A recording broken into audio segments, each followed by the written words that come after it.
Selamat malam, Assalamualaikum warahmatullahi wabarakatuh. Perkenalkan, nama saya Nur Rafiq Ahmad dengan NRP 5017251013. Saya dari kelas Geologi Fisik A dan pada kesempatan kali ini saya akan mempresentasikan buku dengan judul Geologi Earth Reveal, yaitu pada chapter 16 dengan pembahasan utama yaitu sungai dan banjir. Baik, langsung saja untuk yang pertama, air sendiri merupakan salah satu agen geologis yang paling penting. Air sendiri berguna ataupun berdampak dalam mengikis, mengangkut, serta mengendapkan sedimen.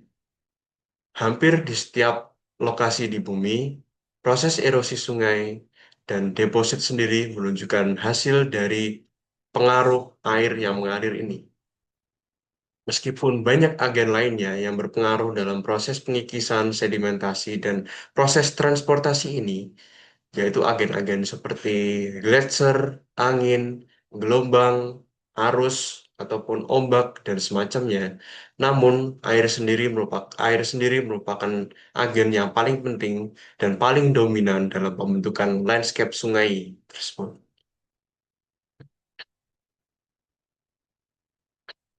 Baik, langsung saja selanjutnya ke sistem bumi, yaitu daur hidrologi. Daur hidrologi sendiri merupakan salah satu proses yang sangat penting di bumi ini. Interaksi antara geosfer, hidrosfer, serta atmosfer dapat mudah dipahami melalui siklus hidrologi ini, yaitu siklus seperti pergerakan, pertukaran air laut, sungai, udara, serta daratan. Radiasi matahari sendiri menyediakan energi yang diperlukan untuk terjadinya proses evaporasi ataupun proses penguapan air laut, daratan, serta air sungai. Ketika udara jenuh ataupun kelembapan tinggi, sebelumnya air akan menguap dan akan mengalami evaporasi, lalu akan mengumpul di atas membentuk awan. Saat berat ataupun saat massa udaranya jenuh, maka awan ini akan meningin, lalu mengembun dan terbentuk tetesan air yang lama-kelamaan jika massa dari awan tersebut sangat berat akan terbentuk tetesan-tetesan air yang jatuh ataupun presitipasi ataupun hujan. Dan hal ini tergantung dapat terjadi hujan ataupun dapat juga terjadi salju ataupun semacamnya ketika udara yang ada di sekitarnya sangat dingin dan menyebabkan terbentuknya butiran-butiran es. Selanjutnya, air dapat jatuh di laut, di darat, ataupun di sungai dan di sekitarnya. Kebanyakan air yang jatuh di darat akan menjadi air tanah dan hanya 15 sampai 10-15% yang akan menjadi air yang ada di permukaan sungai dan sisanya akan kembali ke laut.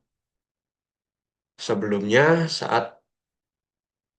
air di sungai, saat air di laut menguap, yang teruapkan hanyalah airnya saja, bukan kandungan garam.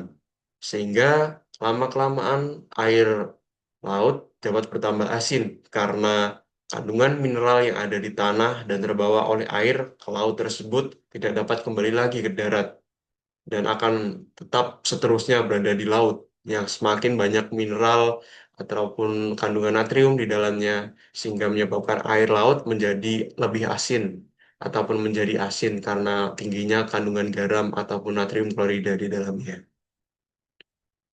Baik, selanjutnya ada di gambar ini seperti proses yang saya jelaskan tadi. Di sini yang pertama terjadinya proses evaporasi di sungai maupun di laut. Proses ini terjadi karena pengaruh cahaya matahari yang menyebabkan menguapnya air yang ada di sungai dan laut ini, sehingga lama-kelamaan uap-uap airnya akan mengumpul di udara ataupun di atmosfer, tepatnya di troposfer, s- dan kondensasi ataupun berkumpul menjadi awan di atasnya. Dan lama-kelamaan awan tersebut akan menjadi jenuh karena proses transpirasi tersebut. Sehingga saat jenuh ataupun tinggi kandungan air di dalamnya, lama-kelamaan akan terbentuk titik-titik hujan, yaitu presipitasi, dan akan jatuh ke darat, lalu mengulang kembali siklus tersebut.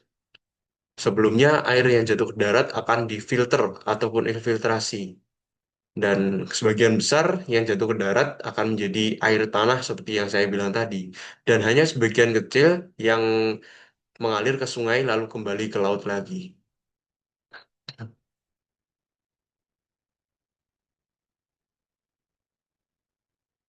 Nah, ini dijelaskan di buku ini yaitu hanya sekitar 15 hingga 20% curah hujan yang berakhir di permukaan sungai dan sisanya akan berakhir menjadi air tanah jika turun di daratan.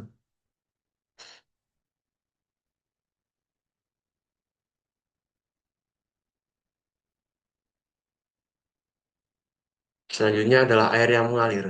Sungai sendiri adalah aliran air yang mengalir dalam alur dan bergerak dari atas suatu lereng menuju ke bawah ataupun menuju ke area laut yang lebih rendah karena proses gravitasi. Awalnya air akan muncul di titik-titik atau di mata air yang berada di hulu sungai ataupun di tempat yang tinggi, lalu turun ke hilir yang berada di bawahnya.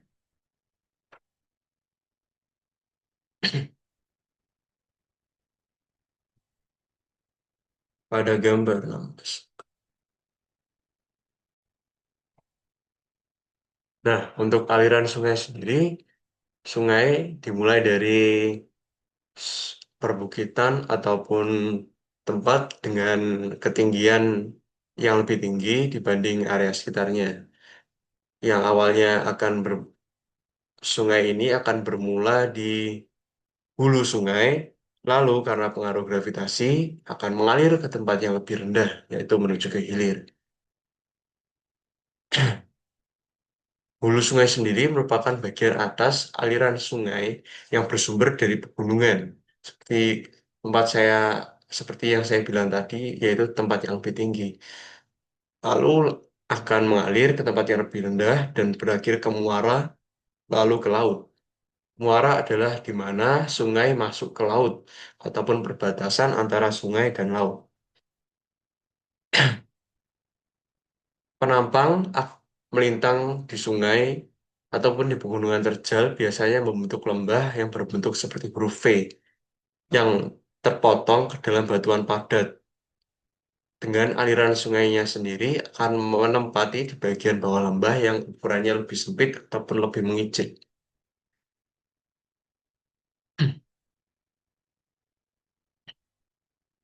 Sungai sendiri umumnya akan mengalir ke daerah lembah dengan luas yang datar ataupun areanya tidak areanya datar dan tidak terlalu banyak cekungan ataupun perbedaan ketinggian di sana.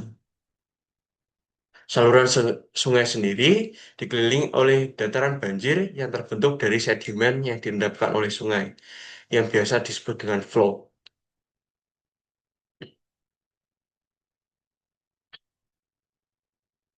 Selama banjir, air sungai dapat naik dan meluap ke tepi sungai ataupun dataran banjir flood yang berada di dasar lembah. Seperti pada contoh gambar ini, pada gambar bagian kiri, ini adalah gunungan ataupun asal muasal dari sungai tersebut, yaitu biasa disebut dengan hulu sungai yang yang dipengaruhi oleh gaya gravitasi dan akan mengalir menuju tempat yang lebih rendah di bawahnya. Umumnya akan terbentuk sungai-sungai kecil dan bercabang seperti ini pada daerah hulu sungai, yang biasa sering disebut dengan pola dendritik karena bentuknya seperti cabang pohon. Lalu akan menyatu ke sungai besar ataupun sungai biasa disebut sungai induk seperti ini. Untuk daerah yang saya tunjukkan ini yang membentuk seperti huruf V ini biasa disebut dengan dataran banjir yang terbentuk akibat sedimen-sedimen yang terbawa oleh arus sungai saat banjir. Lalu lama-kelamaan sungai ini akan berakhir ke muara, yaitu perbatasan antara sungai dan juga laut. Atau muara ini juga biasa disebut dengan delta yang berbentuk seperti ini, bercabang-cabang saat menuju ke laut.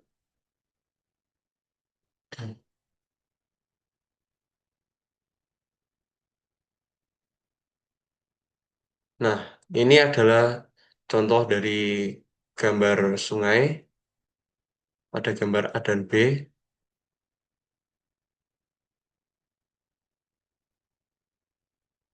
Sungai biasanya akan konsisten atau berada pada tempat yang sama setiap tahun atau setiap saat, seperti pada gambar A.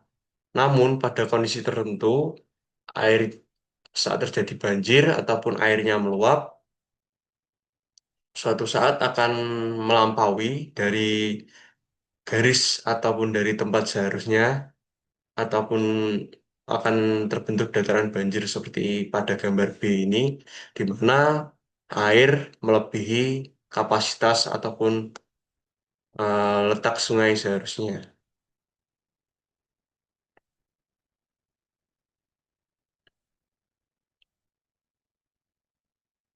Selanjutnya adalah tidak semua air bergerak di permukaan tanah yang terkurung dalam alur seperti sungai.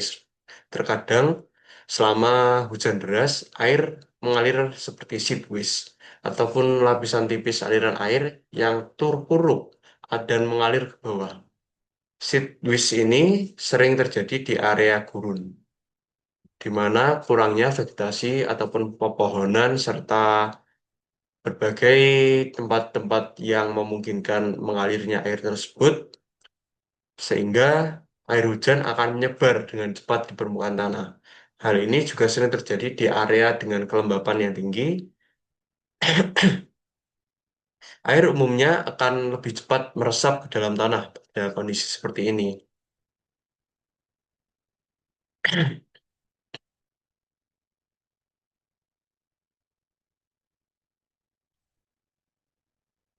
Erosi permukaan akan mengalir di daratan dan akan terkonsentrasi kepada alur-alur atau wilayah-wilayah kecil dan membentuk aliran-aliran kecil yang disebut dengan rills.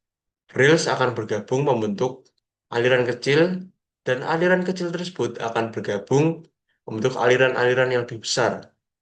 Dan karena sebagian besar wilayah yang dikeringan oleh jaringan-jaringan alir akan bergabung, aliran tersebut menjadi suatu sungai ataupun suatu daerah yang lebih besar daripada daerah sebelumnya.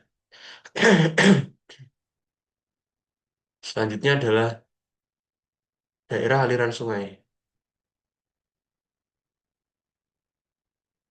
Daerah aliran sungai, setiap sungai besar, kecil, maupun dengan aliran yang berbeda. Namun, total area ini umumnya akan dialiri oleh suatu sungai dan anak sungai. Anak sungai sendiri adalah sungai yang berukuran lebih kecil daripada sungai induknya. Dan sungai-sungai sungai kecil ini umumnya akan menyebar, lalu akan menuju area yang sama dan membentuk sungai yang lebih besar.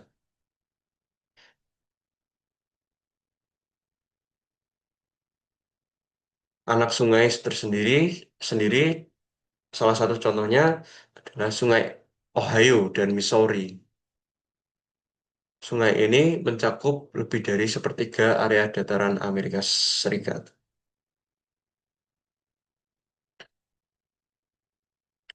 Selanjutnya adalah pola drainase. Pola drainase, pola drainase sendiri adalah penataan sungai dan anak sungainya dalam peta. Pola drainase seringkali mengungkapkan struktur batuan dan sifat batuan yang ada di bawah sungai itu sendiri. Sebagian besar anak sungai bergabung menjadi sungai yang utama ataupun sungai yang lebih besar yang seringkali membentuk sudut tajam seperti huruf V ataupun huruf Y yang mengarah ke hilir. Pola tersebut seringkali membentuk seperti cabang pohon ataupun bercabang-cabang yang sering disebut sebagai pola dendritik. Pola drainase dendritik sendiri berkembang pada suatu regolit yang secara umum dapat tererosi secara merata. Hal ini merupakan pola yang paling umum. Selain pola dendritik, terdapat juga pola radial. Pola radial ini sendiri adalah kondisi di mana sungai tersebut menyebar keluar seperti jari-jari roda yang biasa terbentuk di gunung dengan kerucut yang tinggi ataupun daerahnya yang berbentuk seperti kerucut, daerah pegunungan itu.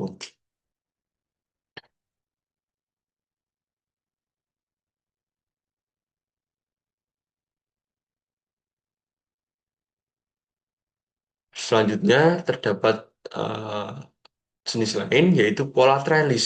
Pola trellis sendiri terdiri dari aliran utama paralel dengan anak sungai yang pendek namun bertemu pada sudut siku-siku ataupun areanya umumnya berbentuk kotak ataupun berbentuk 90 derajat yang umumnya seperti itu untuk dari aliran sungainya. Pola trail sendiri terbentuk di daerah-daerah dengan batuan yang tahan erosi, seperti batu pasir yang bergantian dengan batuan yang tidak tahan erosi, seperti batuan shale. Erosi sendiri menghasilkan topografi, permukaan berupa punggungan, dan juga lembah paralel.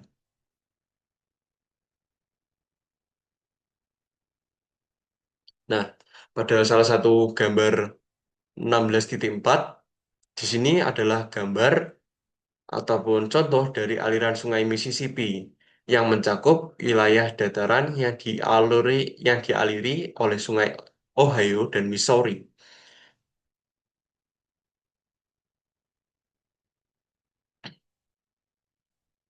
Nah, pada gambar ini sendiri terdapat dapat kita ketahui bahwa awalnya sungai-sungai kecil ini mengalir dari hulu ataupun daerah yang lebih tinggi.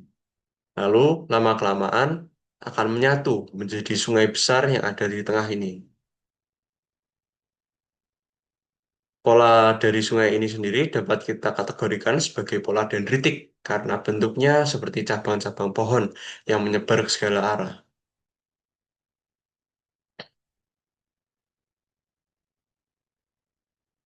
Untuk faktor-faktor yang mempengaruhi erosi dan deposisi sungai. Erosi dan deposisi sungai dikendalikan oleh kecepatan sungai dan dalam debit yang lebih kecil. Kecepatan ini dipengaruhi oleh gradien sungai, bentuk dari alur sungai tersebut, apakah alurnya seperti alur dendritik, trellis, maupun alur lainnya, serta kekasaran alur, apakah sungai tersebut mengalir secara garis lurus ataupun terdapat belokan serta kelok-kelokan yang dapat mempengaruhi kecepatan sungai tersebut karena belokan ini dapat menghambat jalannya air ataupun mengalirnya air yang ada di sungai tersebut. Kecepatan. Jarak yang ditempuh air dalam aliran sungai persatuan waktu disebut dengan kecepatan aliran sungai. Sungai sendiri mempunyai kecepatan sekitar 5 kilometer per jam ataupun 3 mil per jam. Sungai mengalir lebih cepat selama banjir karena pada saat banjir debit air sangat tinggi dan berkurangnya hambatan akibat gesekan air dengan tanah ataupun dengan dinding-dinding sungai yang ada di sekitarnya.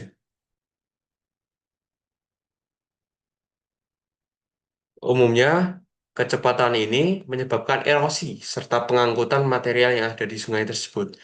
Kecepatan rendah dapat menyebabkan deposit sedimen. Perubahan kecil dalam kecepatan juga dapat menyebabkan perubahan besar dalam muatan sedimen yang dibawa oleh sungai. Saat aliran sungai tersebut rendah, Sedimen-sedimen yang ada akan tidak terlalu banyak mengalami perpindahan atau transportasi.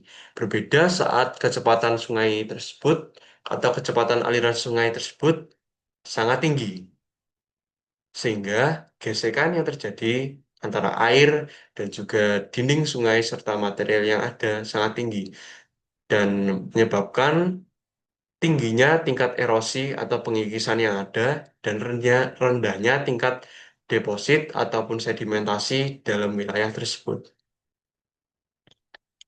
Di sini adalah seperti yang saya jelaskan tadi, contoh-contoh gambar dari jenis sungai. Pada gambar A adalah sungai dendritik yang dapat kita bedakan ataupun kita identifikasikan dengan bentuknya.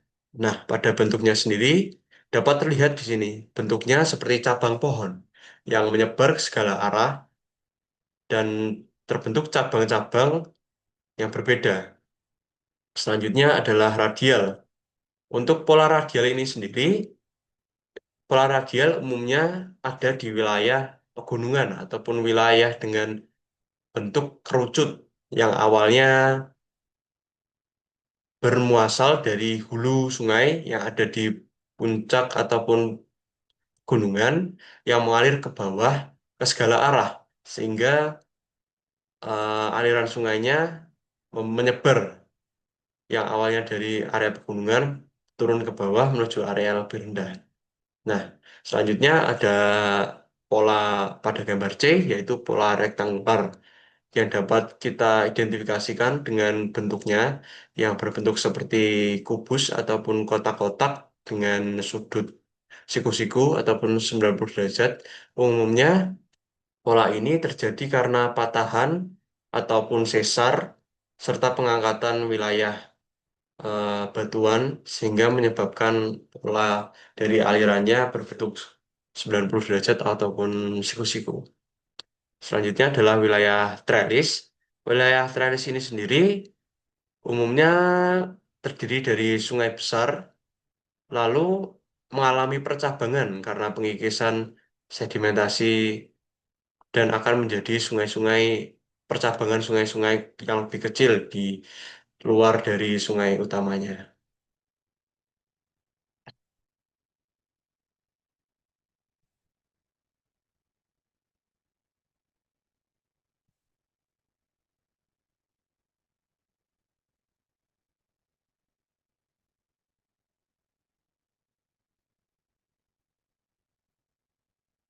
Nah, untuk gambar 16.7, gambar tersebut mewakili pasir halus di tepi sungai yang hampir tidak bergerak.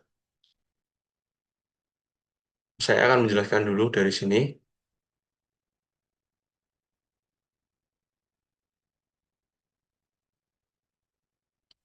Pada sungai ini terjadi pengikisan yang disebabkan oleh aliran sungai itu. Sehingga pengikisan ini menyebabkan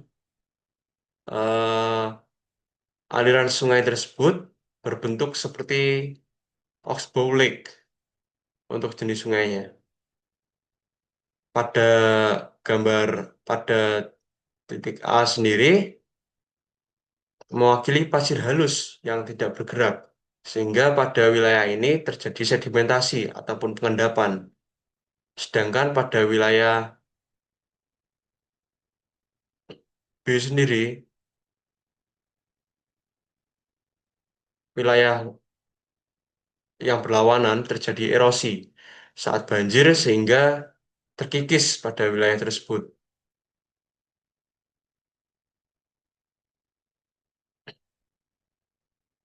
Pada saat lumpur dan tanah liat tererosi, di saat tersebut akan mudah terangkut ataupun transportasi.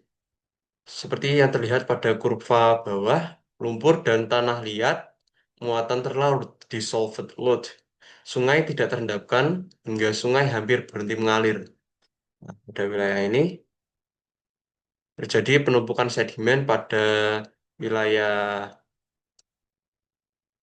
A yang kiri dan terjadi pengikisan pada wilayah A, A aksen yang kanan. Dan pada B sama di wilayah Yang kiri terjadi penumpukan sedimen dan pada wilayah kanan terjadi pada wilayah kiri ataupun wilayah C ini terjadi pengikisan dan C aksen terjadi penumpukan sedimen. Sehingga karena pengaruh aliran sungai ini, maka terbentuklah topografi ataupun bentuk sungai yang berkelok-kelok dipengaruhi oleh pengikisan dan juga pengendapan dari material yang dibawa oleh air tersebut.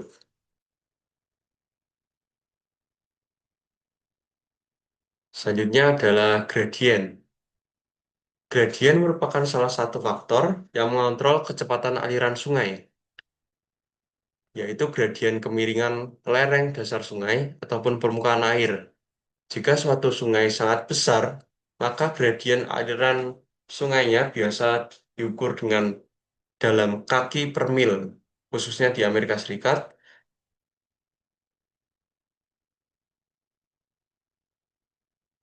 karena dan jika gradien 5 kaki per mil, berarti sungai akan turun 5 kaki secara vertikal setiap milnya yang ditempuh secara horizontal.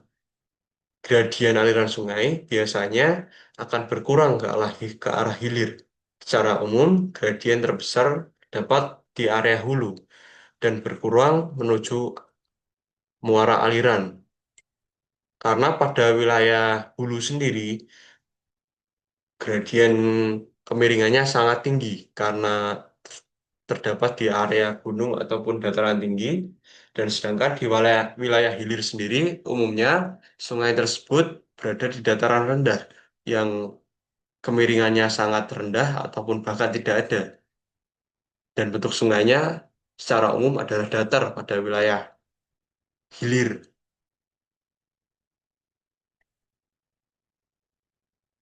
Bentuk alur juga mempengaruhi kecepatan aliran air. Air yang mengalir akan menimbulkan gesekan terhadap tepi dan dasar alur. Gesekan yang dihasilkan dapat memperlambat kecepatan dari aliran sungai tersebut. Aliran air juga dapat mengubah lebat alur saat mengalir melintasi jenis batuan yang berbeda. Batuan yang keras akan tahan terhadap erosi dan sulit dikikis, sehingga aliran air mungkin memiliki ataupun aliran air tersebut memiliki alur yang relatif sempit di batuan tersebut, sehingga aliran air akan lebih cepat karena berkurangnya pengikisan pada batuan yang bersifat keras. Berbeda jika air tersebut mengalir ke batuan yang bersifat lebih lunak, karena batuan tersebut mudah terkikis, sehingga air berperan sebagai eh, media yang mengikis batuan tersebut ataupun mengikis batuan lunak yang ada, sehingga akan memperlambat aliran sungai karena mengalami gesekan dengan batuan lunak ini.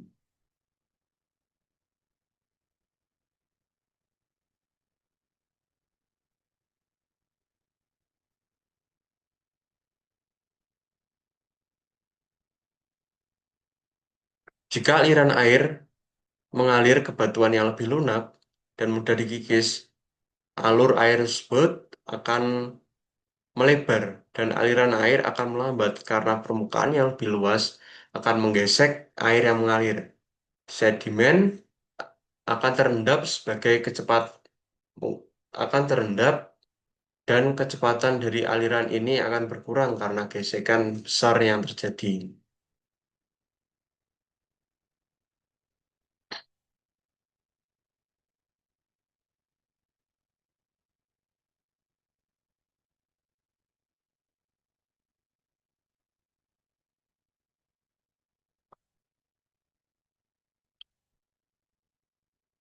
Pada diagram logaritmik menunjukkan kecepatan aliran, di mana erosi dan pengendapan sedimen akan terjadi.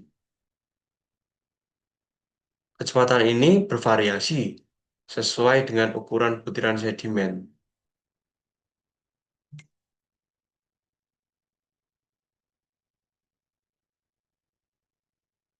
Kekasaran alur juga mengontrol kecepatan dari pengikisan tersebut. Sebuah aliran dapat mengalir dengan cepat di alur yang bersifat halus, tetapi dasar alur yang kasar dan dipenuhi batuan besar dapat menciptakan gesekan yang lebih besar. Karena saat air mengalir di batuan yang kasar ataupun lebih besar akan lebih banyak hambatan. Di- Lebih banyak hambatan dibandingkan dengan daerah yang halus ataupun dengan batuan-batuan kecil.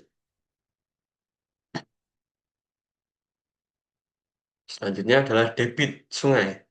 Debit sungai sendiri merupakan volume air yang mengalir melewati titik dalam suatu satuan waktu.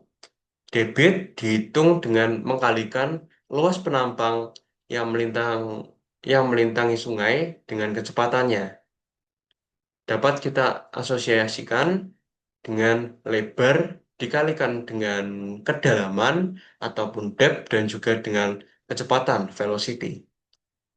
Debit sendiri dapat diidentifikasikan dalam kaki kubik per detik.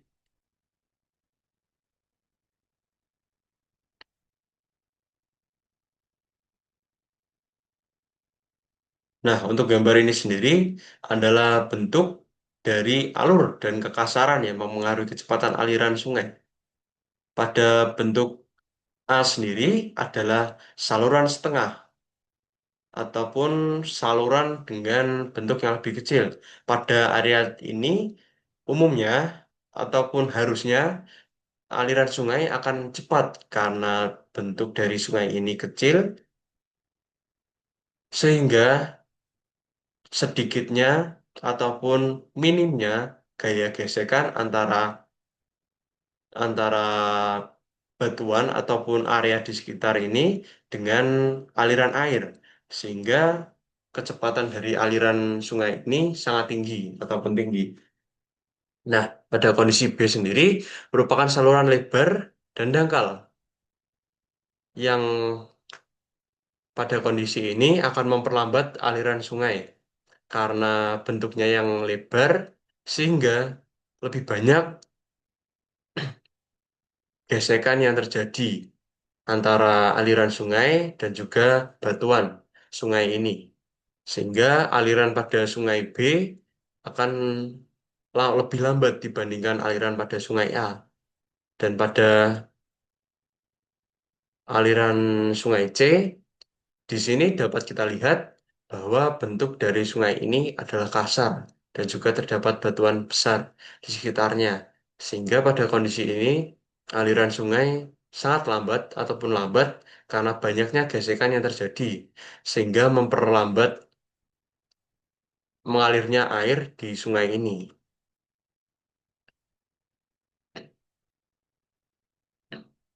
Nah, pada gambar selanjutnya terdapat jenis-jenis alur akibat jenis batuan dan juga hambatan. Pada jenis A, batu saluran dapat melebar di batuan lunak. Nah, karena melebar ini tentunya terdapat erosi. Pada dinding sungai ini terjadi erosi. Namun, selain erosi tersebut juga terdapat deposisi ataupun pengendapan di wilayah tengah ini. Karena erosi yang terjadi dan dipengaruhi oleh aliran sungai yang ada, material pun terbawa ke tengah dan menumpuk di area tengah membentuk suatu material deposisi. Selanjutnya pada gambar B, longsor juga dapat menyempitkan alur dan meningkatkan kecepatan aliran sungai. Nah, pada B ini terdapat longsoran di tebing bagian kiri, sehingga dapat merubah bentuk aliran sungai. Sehingga pada sungai ini dapat kita lihat bahwa aliran sungai belok ataupun mengalami pembengkokan ke arah kanan karena tertutupnya sungai di bagian kiri akibat longsoran yang ada.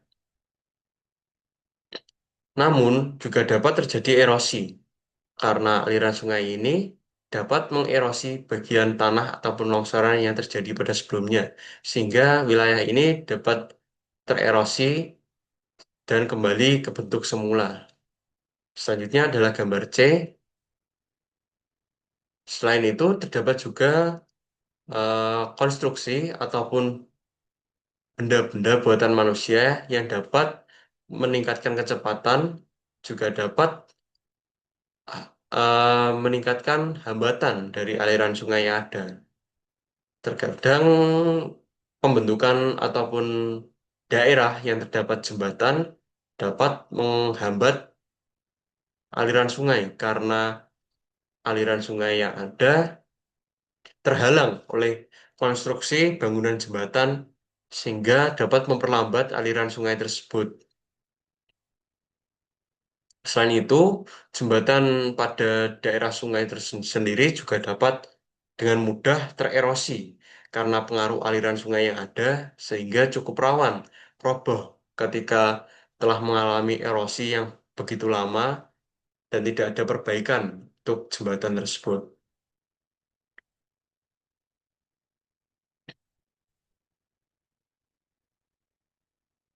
Selain itu, banjir juga dapat memindah batuan-batuan besar dan batuan-batuan lainnya. Aliran sungai di pegunungan ini hanya berpindah saat terjadi banjir. Nah, pada batuan ini dapat kita lihat jejak-jejak air banjir yang mengikis pada dinding lembah dan bentuk batuan yang terkikis oleh aliran banjir.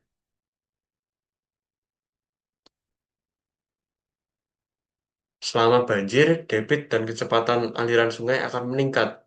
Akibatnya, terjadi hujan lebat di daerah aliran sungai. Bahkan debit banjir dapat mencapai 50 hingga 100 kali lipat dibandingkan dengan aliran normal. Erosi juga dapat meningkat secara signifikan akibat dengan debit aliran banjir dan juga kecepatan banjir itu.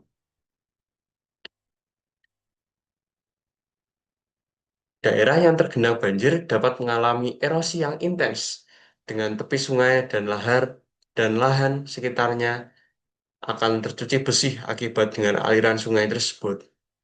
Saat air banjir turun, kecepatan dan debit akan berkurang dan menyebabkan mengendapnya lapisan sedimen yang dibawa oleh banjir.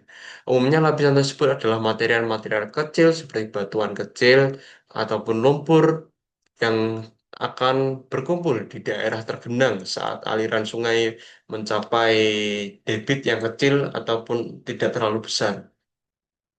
Pada iklim kering sendiri, debit sungai dapat berkurang ke arah hilir karena aliran air dari hulu sungai berkurang. Akibatnya karena berkurangnya curah hujan serta keringnya mata air yang ada di pegunungan ataupun di daerah hulu tersebut. Yang lama-kelamaan karena berkurangnya debit sungai yang mengalir ke arah hilir akan karena debit sungai yang mengecil akan terjadi sedimentasi ataupun terjadi deposisi pada wilayah di hilir sehingga batuan sedimen ataupun sedimentasi serta lumpur akan mengendap pada wilayah hilir ini.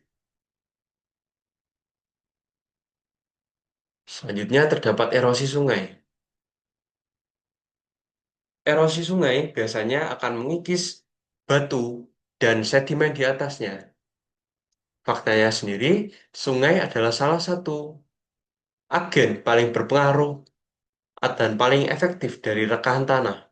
Sungai akan membentuk lembah-lembahnya sendiri, memperdalam, memperlebar lembah-lembah tersebut selama periode waktu yang panjang, serta akan mengangkat sedimen yang dihasilkan oleh erosi massal ke daerah lembah.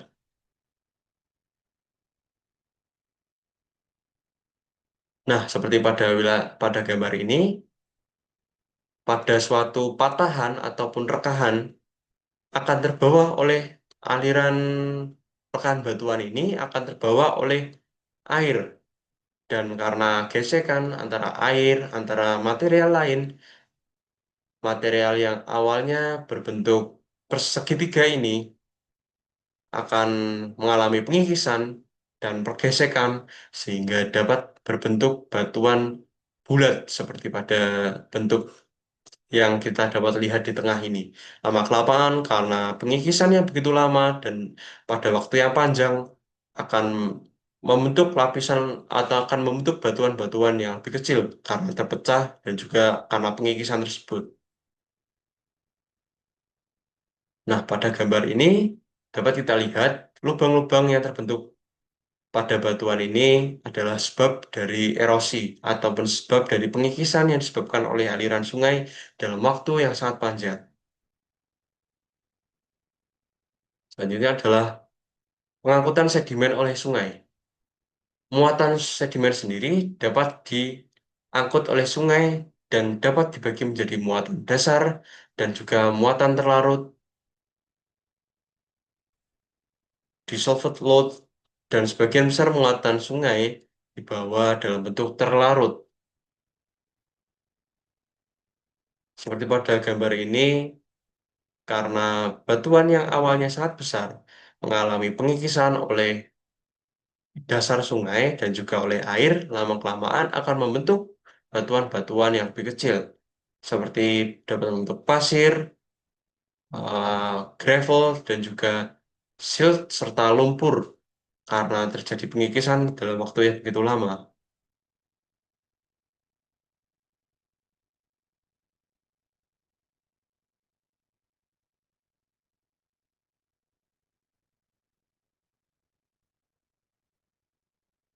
Nah, pada muatan sungai yang muatan atau material yang ringan akan terangkat secara terus-menerus di atas dasar ataupun turbulensi air. Sehingga seringkali kita lihat sungai yang selalu ataupun airnya akan selalu keruh selama banjir ataupun setelah hujan deras.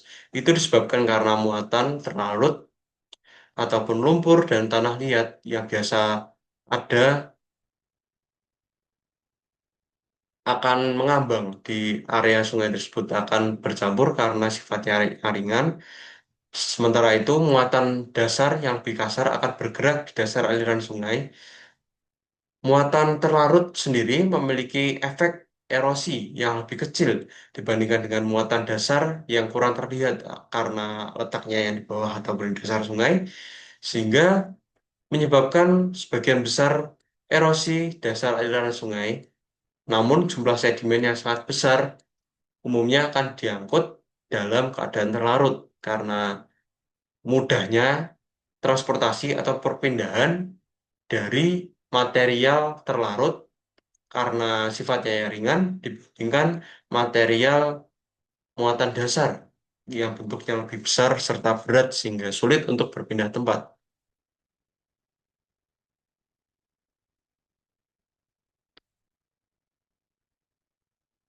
Selanjutnya terdapat endapan sungai.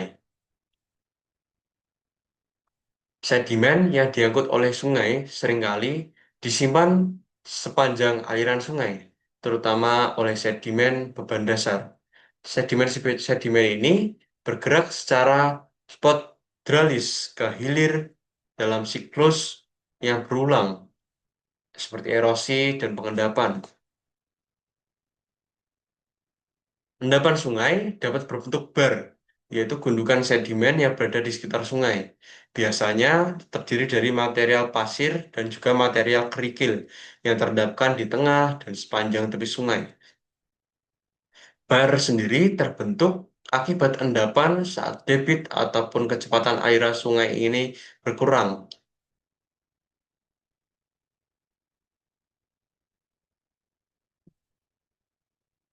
Karena banjir yang ada sendiri, dapat memungkinkan terjadinya pengikisan sebagian besar sedimen di gunungan ini sehingga memindahkan lebih jauh ke area hilir sehingga bar ini bersifat tidak tetap ataupun dapat berpindah-pindah karena terbawa oleh arus air ataupun banjir.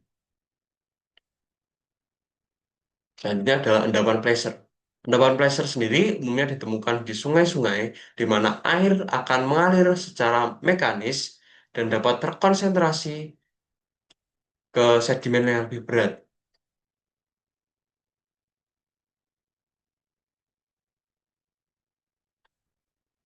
Butiran ini diatur konsentrasi dengan cara ini meliputi debu emas dan butiran emas, platinum, berlian, dan permata lain, serta butiran kerikil dan juga pasir yang tergerus akibat oksidasi titanium dan juga timah. Hal ini dipengaruhi karena Kak, arus aliran air tersebut membawa sedimen ini ataupun material-material ini ke area lain ataupun berpindah ke area lain. Nah, pada gambar ini dapat menjelaskan pada gambar A sendiri adalah batang sungai, yaitu terjadinya pengendapan di sepanjang aliran sungai. Pada area panah di kanan ini terjadi pengikisan. Lalu terjadi pengendapan di wilayah kirinya karena terhalang aliran sungainya sehingga akan mengendap ataupun mengalami deposisi pada wilayah berseberangan dari terjadinya pengikisan. Selanjutnya terdapat gambar B, yaitu pengendapan di bawah air terjun. Suatu ketika saat air terjun mengalir ke bawah, terjadi pengikisan pada dinding air terjun tersebut. Dan saat terjadi pengikisan, tentunya akan terjadi pengendapan ataupun sedimentasi pada wilayah lain. Karena terjadi pengikisan di atas, maka tentunya akan terjadi pengendapan di area tepat di bawah terjadinya pengikisan ataupun erosi tersebut. Pada wilayah ini terjadi di tepat di bawah terjadinya erosi itu, sehingga akan mengendap di wilayah bawah dari air terjun ini. Selanjutnya adalah depresi di aliran sungai. Pada cekungan-cekungan sungai juga terdapat erosi ataupun pengikisan, sehingga terbentuk cekungan dan juga gundukan. Pada wilayah gundukan sungai ini tentunya akan mengalami erosi yang lebih tinggi daripada wilayah yang mengalami cekungan ataupun terdapat cekungan. Sehingga erosi yang terjadi pada gundukan ini akan jatuh ke area yang lebih rendah ataupun cekungan yang ada. Sehingga akan terisi dan membentuk sedimentasi di bawahnya.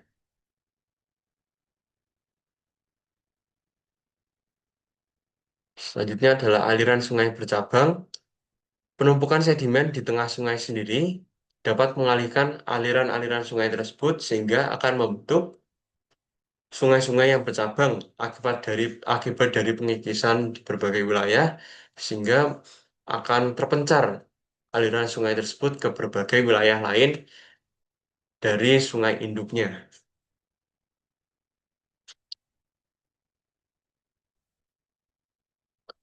Selanjutnya adalah sungai berliku dan bantaran titik. Sungai yang mengangkut sedimentasi halus seperti lumpur dan tanah liat dalam suspensi cenderung sempit dan dalam, serta akan membentuk lekukan melengkung dan mencolok yang disebut sebagai meander. Pada sungai yang panjang, sedimentasi cenderung akan menjadi lebih halus ke hilir, karena pada wilayah hilir sendiri, sedimentasi telah mengalami banyak pengikisan ataupun erosi daripada wilayah hulu sendiri, sehingga material yang ada di wilayah hilir umumnya adalah material-material seperti clay, lumpur, ataupun pasir, serta material-material batuan kecil. Berbeda dengan wilayah pada area hulu yang umumnya adalah bongkahan-bongkahan batuan ataupun batuan beku, serta batuan-batuan besar lainnya yang belum mengalami terlalu banyak pengikisan pada wilayah hulu tersebut. Karena terjadinya banyak pengikisan ini, terjadi banyak meandering yang umum terjadi di wilayah hilir sungai. Karena banyaknya pengikisan tersebut mempengaruhi lekukan-lekukan yang ada di sungai ini.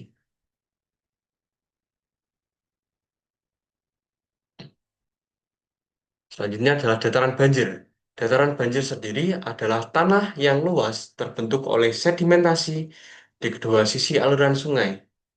Selama banjir, dataran ini dapat tergenang air karena wilayahnya yang sangat datar ataupun hampir sama dengan sungai yang ada.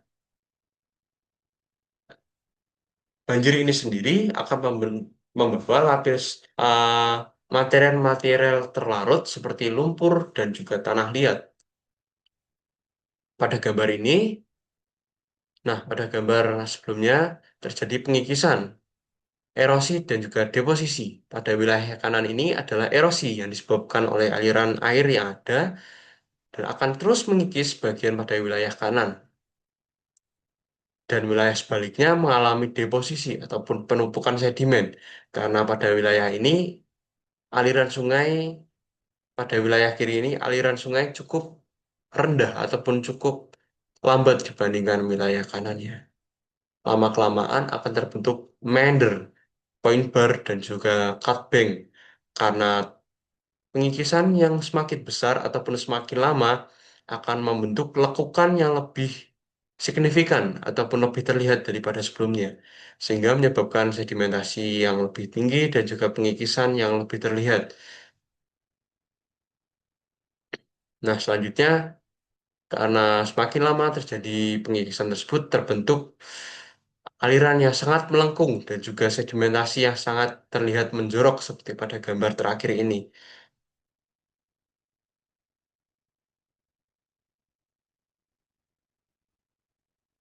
Pada waktu yang cukup lama, ini adalah waktu awal terbentuk dari sungai yang mengalami ataupun sungai yang berbentuk seperti meander ataupun bulan sabit. Karena pengikisan yang terus-menerus pada wilayah tengah ini akan terbentuk meander neck ataupun leher meander yang lama-kelamaan akan mengicil, lalu semakin lama terkikis akan hilang meander neck ini dan membentuk aliran sungai baru yang bergerak lurus di bawahnya. Akibat dari aliran sungai yang terjadi ini, dalam waktu ataupun lama-kelamaan akan terbentuk sedimen di area sisi seberangnya dan akan menutup bagian dari meander ini. Karena meander ini tertutup dan aliran sungai akan berhenti, sehingga terbentuklah wilayah yang disebut dengan Oxbow Lake karena bentuknya seperti oxbow ataupun seperti mangkok.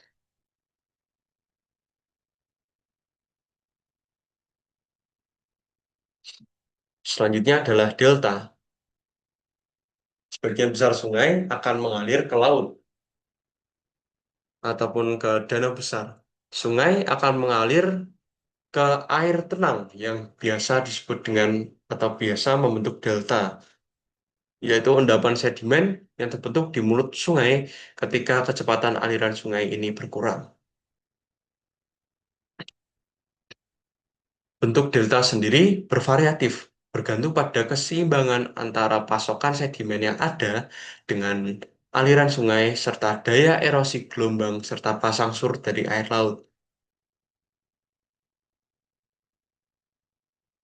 Karena gelombang ini sendiri secara aktif mengolah sedimen delta, karena pengikisan yang terjadi dari gelombang laut juga mempengaruhi bentuk dari delta tersebut. Beberapa delta terbentuk di sepanjang pantai yang didominasi oleh pasang surut yang kuat dan sedimen yang diubah menjadi bar pasang surut yang berbaris sejajar dengan pasang surut lain.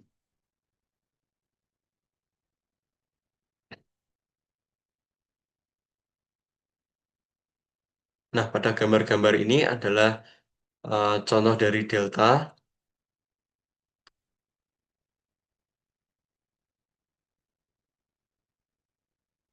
yaitu pada awalnya aliran sungai akan menuju ke laut dan membentuk ataupun bercabang membentuk aliran-aliran yang lebih kecil yang mengalir ke laut sehingga terbentuklah delta pada wilayah ini.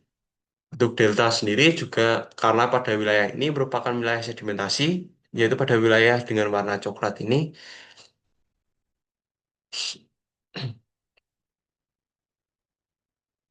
sedimentasi ini juga dipengaruhi oleh kekuatan gelombang dan pasang surut seperti yang saya bilang tadi. Karena sedimentasi yang ada juga bisa terkikis karena dari gelombang air laut dan akan merubah bentuk dari delta ini menjadi ke bentuk yang lain. Selanjutnya adalah fans alluvial. Umumnya pada wilayah sungai, terutama di iklim kering, tidak akan mencapai laut ataupun badan air lainnya, sehingga akan membentuk fan alluvial, bukan delta. Fan alluvial sendiri merupakan tumpukan sedimen yang berbentuk seperti kipas ataupun kerucut yang terbentuk di tempat dengan kecepatan aliran sungai berkurang saat keluar dari lembah pegunungan sempit ataupun dataran datar. Van alluvial ini umumnya terbentuk di lembah ataupun lereng dari suatu pegunungan dan juga dapat terbentuk di gurun seperti gurun barat daya Amerika Serikat dan wilayah gurun lainnya. Disebut van karena bentuknya yang khas seperti yang saya sebutkan tadi seperti kipas dan aliran sungainya yang berpindah-pindah melintasi permukaan dan juga mengendapkan sedimen yang ada di sekitarnya. Nah, contohnya pada gambar ini di Grand Canyon Amerika Serikat, aliran sungai akan menyebar di wilayah lembah dari Grand Canyon ini menyebar ke segala arah sehingga terbentuk seperti topografi ataupun bentuk kipas pada wilayah di bawah ini. Karena persebaran aliran sungai ini akan mengering ataupun tidak akan mengalir ke wilayah delta ataupun wilayah laut karena kondisi dari tempat tersebut adalah gurun ataupun wilayah kering sehingga sebelum mencapai wilayah laut air akan mengering pada wilayah ini. Ini adalah banjir.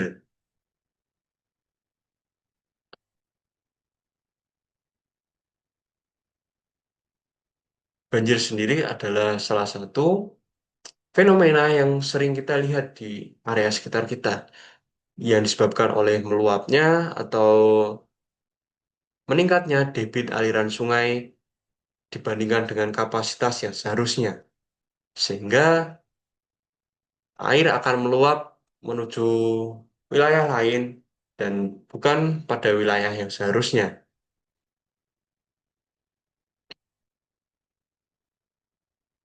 Banjir sendiri juga dapat mengerosi wilayah yang ada di sungai tersebut. Erosi banjir sendiri disebabkan oleh kecepatan alir air yang tinggi, volume air, dan juga kekasaran sedimen ataupun kekasaran wilayah sungai tersebut. Meskipun tidak berbahaya di dataran banjir yang tidak berpenghuni, erosi banjir juga dapat menimbulkan kerusakan parah di sebuah kota. Saat sungai mengikis suatu tebing, lama-kelamaan tebing tersebut dapat mengalami longsor karena berkurangnya daya ikat ataupun meningkatnya beban dari suatu tebing tersebut karena tingginya ataupun banyaknya kadar air di dalam suatu tebing dan menyebabkan longsoran karena tidak mampu menahan beban air yang ada. Air banjir sendiri juga dapat merusak berbagai hal seperti ladang pertanian, bangunan pemukiman, dan juga menyebabkan bencana-bencana lain seperti dapat menyebabkan kerugian akibat konsleting listrik, penyumbatan, dan juga hal-hal lainnya. Banjir juga sangat umum terjadi di perkotaan. Umumnya terjadi karena sampah dan juga alih fungsi sungai.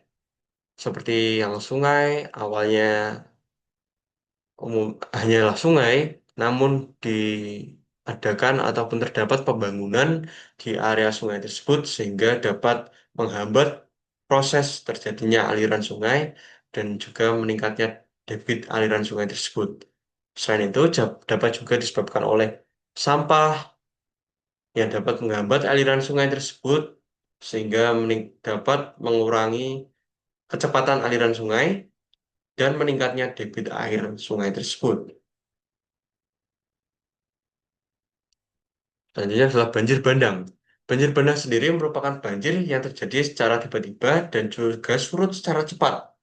Banjir bandang adalah banjir lokal yang tiba-tiba bervolume besar, dan juga waktu yang sangat singkat. Seringkali dipicu karena hujan deras, karena tingginya debit air di wilayah hulu, lalu tiba-tiba mengalir secara cepat ke wilayah hilir dan menyebabkan tingginya tingkat volume air di wilayah hilir ini.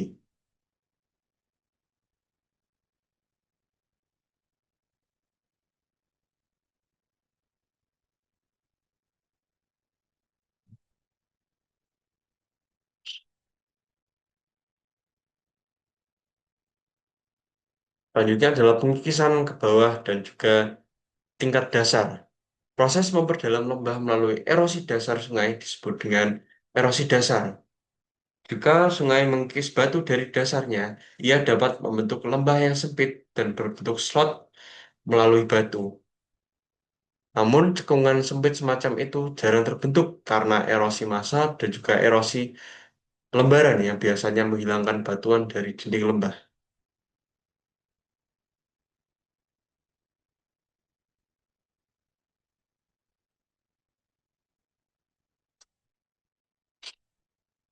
Selanjutnya adalah konsep sungai bergradasi. Saat sungai mengikis ke dalam suatu daratan, profil longitudinal biasanya tidak teratur dengan jeram dan air terjun yang sepanjang alirannya.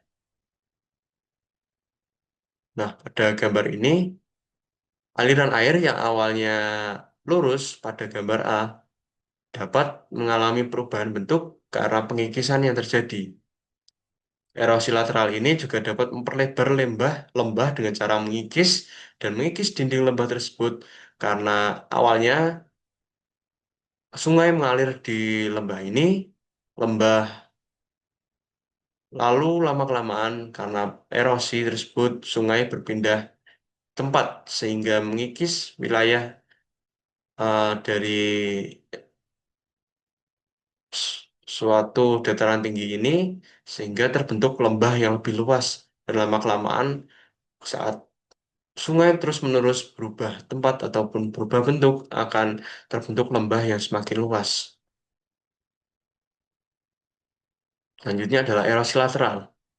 Sungai yang bergradien dapat memperdalam alur alirannya melalui erosi ke bawah, sementara sebagian energinya juga dapat memperlebar lembah melalui erosi lateral, yaitu erosi yang terjadi di dasar tebing sungai dan dinding lembah saat sungai berbelok dari satu sisi ke sisi lain melintasi dasar lembah tersebut. Saluran sungai sendiri tetap memiliki lebar yang sama dan bergerak melintasi dataran banjir. Tetapi saat sungai melebar akibat erosi, terutama di bagian lekukan sungai tersebut, akan terjadi ataupun di lekukan sungai dan meander, lama-kelamaan erosi ini akan menabrak dinding-dinding lembah dan dinding-dinding lembah akan tererosi oleh sungai dan dinding lembah tersebut akan mundur ataupun membentuk wilayah yang semakin lebar dan saat lembah melebar, dataran banjir juga akan bertambah lebar diakibatkan dengan erosi lateral yang terjadi. Selanjutnya adalah erosi ke hulu. Pada wilayah hulu sendiri sering terbentuk van aluvial yang di mulutnya merupakan salah satu sungai memperpanjang-panjangnya.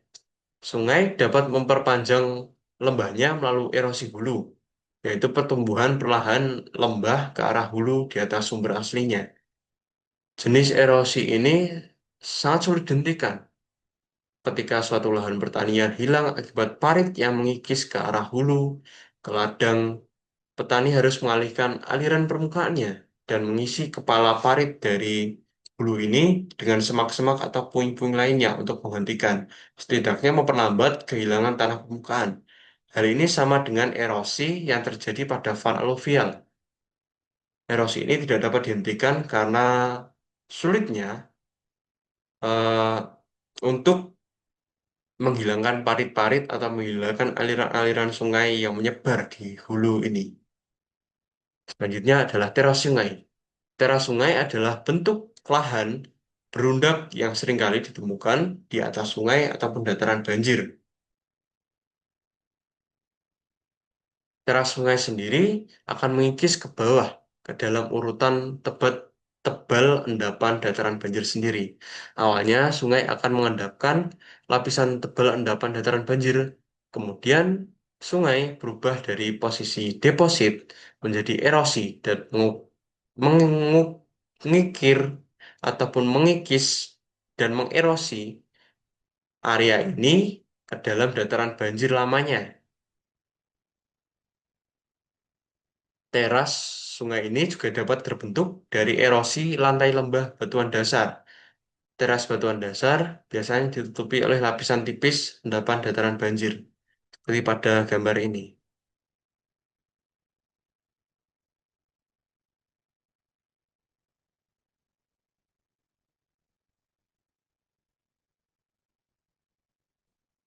Selanjutnya adalah meander terpotong. Meander terpotong sendiri merupakan meander yang mempertahankan pola berlikunya saat memotong secara vertikal ke bawah dan di bawah tingkat di mana awalnya meander tersebut terbentuk. Beberapa meander tererosi disebabkan oleh efek mendalam dari perubahan tingkat dasar. Yang awalnya terbentuk, meander di sungai akan mengikis secara bertahap. Pengikisan ini disebabkan oleh aliran banjir ataupun aliran air yang ada. Hal ini diperlukan untuk membentuk erosi lateral yang lebih menonjol saat sungai mendekati tingkat dasar. Nah, seperti gambar ini, awalnya meander akan berbentuk eh, hanya berkelok-kelok.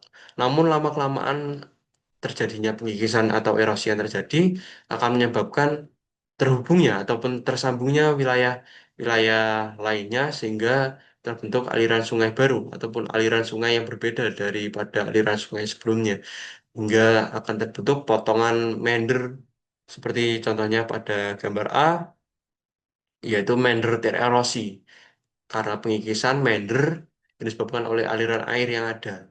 Selanjutnya pada B adalah sungai berkelok-kelok.